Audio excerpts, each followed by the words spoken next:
The Smartest Giant in Town by Julia Donaldson and Axel Scheffler. George was a giant, the scruffiest giant in town. He always wore the same pair of old brown sandals and the same old patched-up gown. "I wish I wasn't the scruffiest giant in town," he said sadly. But one day George noticed a new shop. It was full of smart clothes, so he bought a smart shirt, a smart pair of trousers, a smart belt, a smart stripy tie, some smart socks with diamonds up the sides, and a pair of smart shiny shoes. "Now I'm the smartest giant in town," he said proudly. George left his old clothes behind in the shop. He was about to go home when he heard a sound.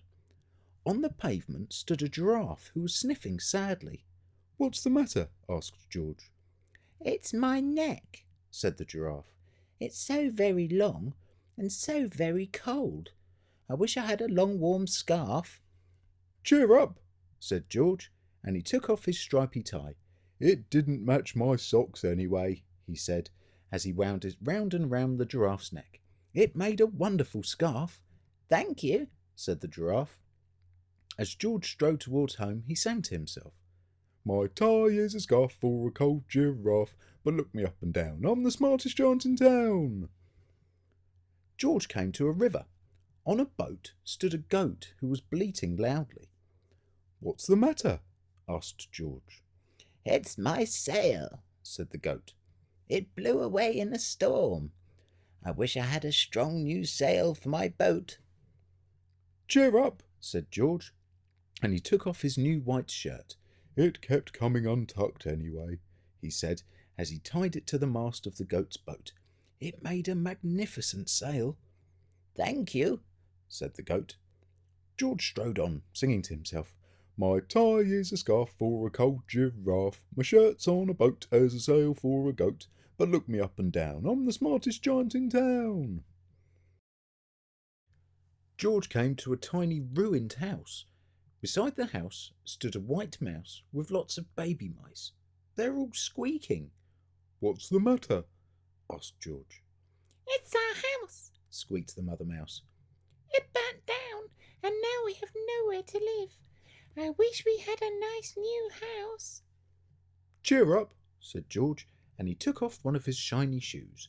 "It was giving me blisters anyway," he said, as the mouse and her baby scrambled inside. The shoe made a perfect home for them. "Thank you," they squeaked. George had to hop along the road now, but he didn't mind. As he hopped, he sang to himself.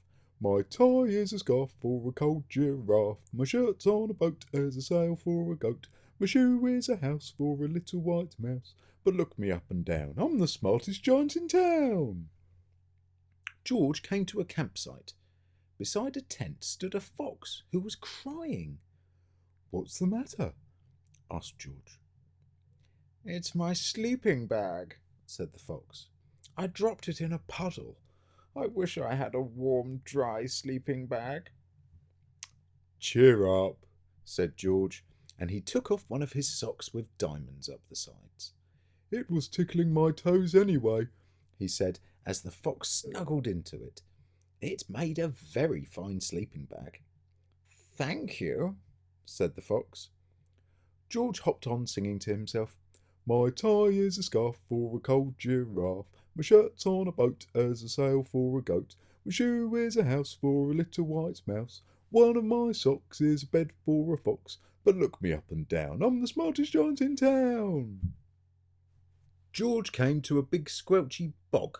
Beside the bog stood a dog who was howling. "What's the matter?" asked George. "Ruff, it's this bog," said the dog. "I need to get across, but I keep getting stuck in the mud. I wish there was a safe, dry path." "Cheer up," said George, and he took off his smart new belt. "It was squashing my tummy anyway," he said, as he laid it down over the bog.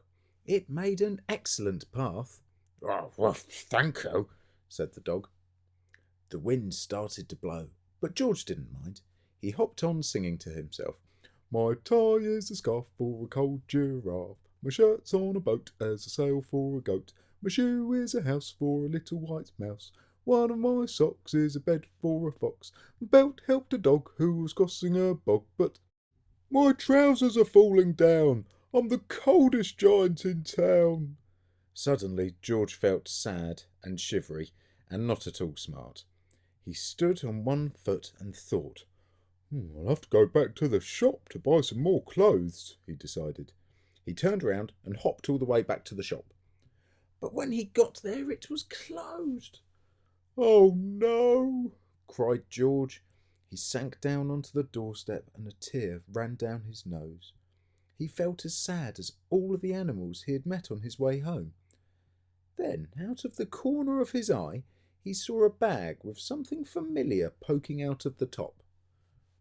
George took a closer look.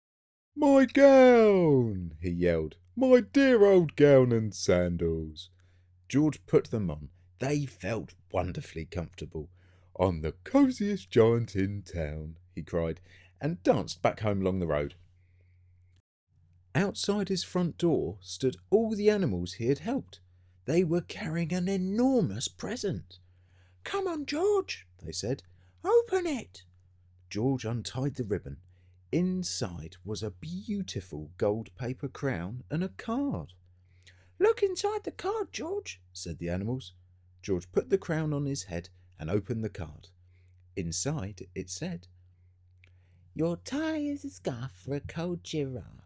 Your shirt's on a boat as a sail for a goat. Your shoe is a house for a little white mouse. One of your socks is a bed for a fox. Your belt helped a dog who was crossing a bog. So here is a very fine crown to go with the sandals and gown of the kindest giant in town.